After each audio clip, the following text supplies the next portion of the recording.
Hey guys, my name's Joe. A little bit about my background. I started kind of getting into this business by doing home inspections.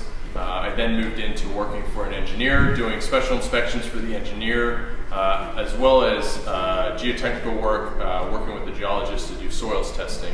I've then since moved into working with Dalinghaus Construction, actually going out to houses and doing the initial evaluation of the home to determine what you or anybody else is having going on with the home. I really enjoy this position. I like being at the very beginning instead of towards the end of the actual job. I like seeing it up front. So far I've done inspections all throughout California between Calexico and Santa Barbara, everywhere in between.